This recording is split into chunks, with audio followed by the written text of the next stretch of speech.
ఖచ్చితంగా దీంట్లో న్యాయం గెలుస్తుంది. ఈ కేసు ఉండే పరిస్థితి లేదు, కానీ ప్రస్తుతానికి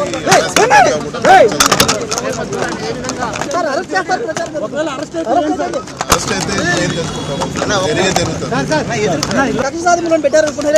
100% రాజకీయ కక్ష. ఇది నిలబడే కేసు కాదు. ఇది వరకు తెలుగుదేశం రూలింగ్లో ఉన్నప్పుడు కూడా నేను మెంటలీ ప్రిపేర్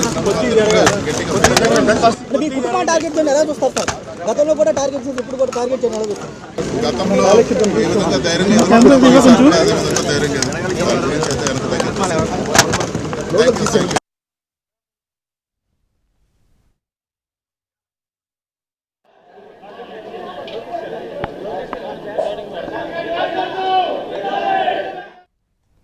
రైట్. సిట్ విచారణకు ఎంపీ మిథున్ రెడ్డి హాజరయ్యారు. ప్రస్తుతం సిట్ విచారణ ఏ విధంగా కొనసాగుతుంది ఏంటి తెలుసుకుందాం. మరిన్ని వివరాలు అందించేందుకు మా ఏపీ బ్యూరో చీఫ్ రామారావు సిద్ధంగా ఉన్నారు. రామారావు, సిట్ ముందు ఇప్పటికే మిథున్ రెడ్డి హాజరయ్యారు. సిట్ విచారణ కొనసాగుతుందా? మొత్తంగా చూసుకుంటే ఇప్పటికే సిట్ ఆధారాలు సేకరించింది కదా, ప్రాథమికంగా ఏ ఆధారాలు సేకరించిందంటే ఏం చెప్తారు? శంకరి, సిట్ కార్యాలయానికి కొద్దిసేపటి క్రితమే వైసీపీ ఎంపీ మిథున్ రెడ్డి హాజరయ్యారు. మనం ప్రస్తుతం సిట్ కార్యాలయం వద్దనే ఉన్నాము. సిట్ కార్యాలయంలో ఆయన విచారణకు హాజరయ్యారు. ముందు విజయవాడ సిట్ చీఫ్గా ఉన్న విజయవాడ సిపి రాజశేఖర్ బాబుతో పాటు సిట్కు సంబంధించిన కొన్ని బృందాలు ఆయన్ని విచారించాల్సి ఉంది. అయితే సిట్ సిపి రాజశేఖర్ రెడ్డి రాజశేఖర్ బాబు కొంతమంది న్యాయ నిపుణులతో మాట్లాడుతూ ఉండటంతో, పైగా ఛార్జ్షీట్ కూడా ఈరోజు సాయంత్రం 5 గంటలకు వేయాల్సి ఉండటంతో రాజశేఖర్ బాబు వాళ్ళందరితో కూడా సమావేశంలో ఉన్నారు. మిగతా సిట్లో ఉన్న మిగతా అధికారులంతా కూడా ఆయనతో మాట్లాడుతున్నారు. మిథున్ రెడ్డి ఇప్పుడే కొద్దిసేపటి క్రితమే లోపలికి వెళ్ళారు. ఆయనతో పాటు తిరుపతి ఎంపీ గురుమూర్తితో పాటు విజయవాడకు సంబంధించిన ఈస్ట్ నియోజకవర్గం in charge Devineni Avinash, party general secretary Appireddy, అదేవిధంగా తలశీల రఘురాం వీళ్ళందరూ కూడా లోపలికి వెళ్ళినప్పటికీ కొద్దిసేపు ఉండి ఆయన లోపలికి పంపించిన తర్వాత బయటకు వచ్చారు. అయితే ఈ నేపథ్యంలోనే ముఖ్యంగా 3 ప్రధానమైన అంశాలపై కూడా ఆయన ప్రశ్నించాలి అని చెప్పి కూడా సిట్ భావిస్తుంది.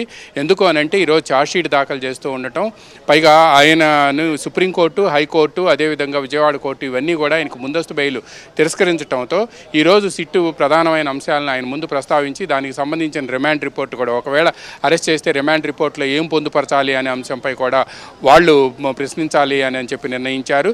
గతంలో ఒకసారి సిట్టు విచారణకు హాజరైనప్పటికీ కూడా ఆ రోజు మిథున్ రెడ్డి తమకేమీ చెప్పలేదు అని చెప్పి సిట్ అధికారులు చెబుతూ వచ్చారు. మొన్న హైకోర్టులో కూడా ఆయన యాంటిసిపేటరీ బెయిల్ విషయంలో కూడా అదే విషయాన్ని చెప్పారు. ఇప్పుడు ఈరోజు సిట్టుకు సంబంధించి 3 ప్రధానమైన అంశాలు ఏంటంటే, పిఎల్ఆర్ ప్రాజెక్ట్స్కి ముడుపులు ఎక్కడి నుంచి వచ్చాయి, 2019 నుంచి 2024 వరకు కూడా పిఎల్ఆర్ ప్రాజెక్ట్స్ అకౌంట్స్లోకి మనీ ఎందుకు ఫ్లో అయింది, ఎక్కడి నుంచి ఫ్లో అయింది అనేది కూడా source of income and source of funds ఫ్లోకి కూడా వాళ్ళు ప్రధానంగా ప్రశ్నించబోతున్నారు. ఇవన్నీ కూడా మద్యం ముడుపులేను అని చెప్పి కూడా సిట్టు ఆరోపణ చేస్తుంది.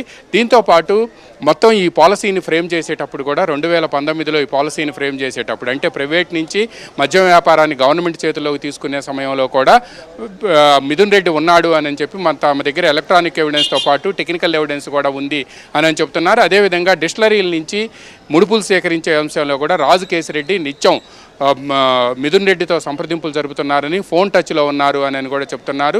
పైగా ఈ డన్నులకు సంబంధించిన కొంత సమాచారం కూడా మిథున్ రెడ్డి దగ్గర ఉంది అనేది కూడా సిట్ అధికారులు భావిస్తున్నారు. అందువల్ల వీటన్నిటికి సంబంధించి కూడా ఆయన్ని ఈరోజు విచారణలో పలు అంశాలను కూడా ఆయన్ని ప్రశ్నించబోతున్నారు. మొన్న